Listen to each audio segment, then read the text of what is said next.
আসসালামু আলাইকুম দর্শকবৃন্দ, আমি এখন কালো চা এবং সবুজ চায়ের পুষ্টিগুণ ও তাদের উপকারিতা সম্পর্কে আলোচনা করব। কালো চা এবং সবুজ চা উভয়ই পুষ্টিগুণ সমৃদ্ধ। কালো চা এবং সবুজ চায়ের মধ্যে কেবলমাত্র প্রক্রিয়াজাতকরণের ফলে তাদের স্বাদ, গন্ধ এবং পুষ্টিগুণের কিছু পার্থক্য পরিলক্ষিত হয়। কালো চা জারণ প্রক্রিয়ার মাধ্যমে তৈরি করা হয়, ফলে চা দেখতে গাঢ় বাদামি বা কালো রঙের হয়ে থাকে এবং এদের স্বাদ, রং এবং গন্ধ তীব্র হয়ে থাকে।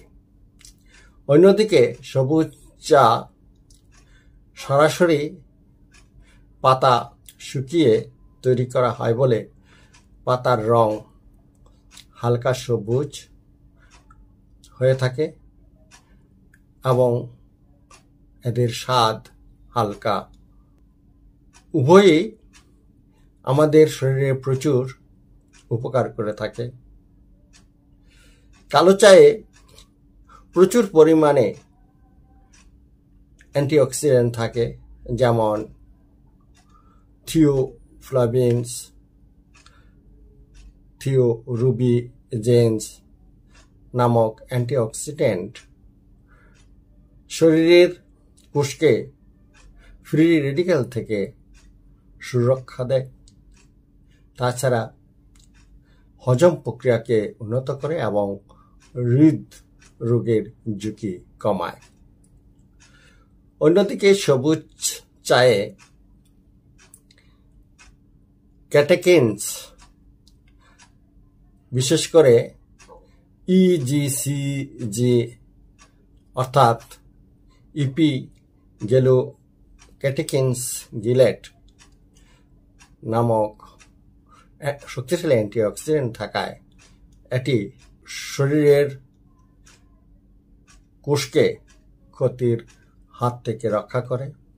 তাছাড়া এটি বিপাক প্রক্রিয়াকে উন্নত করতে এবং ওজন কমাতে সাহায্য করে। কালো চাতে সবুজ চায়ের তুলনায় অধিক পরিমাণে ক্যাফেইন থাকে, যা শরীরকে শক্তি যোগায়, মানসিক চাপ কমাতে এবং মানসিক স্বাস্থ্য সুরক্ষায় এটি সাহায্য করে।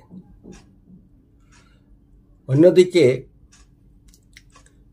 সবুজ চাতে প্রচুর পরিমাণে কালো চায়ের তুলনায় ভিটামিন এ, বি, সি, ই এবং খনিজ পদার্থ, ক্যালসিয়াম, ম্যাগনেসিয়াম এবং জিঙ্ক থাকে, যার ফলে এটি আমাদের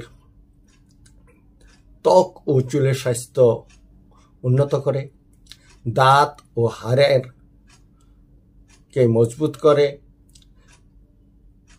এবং রোগ প্রতিরোধে কাজ করে থাকে। কালো চাতে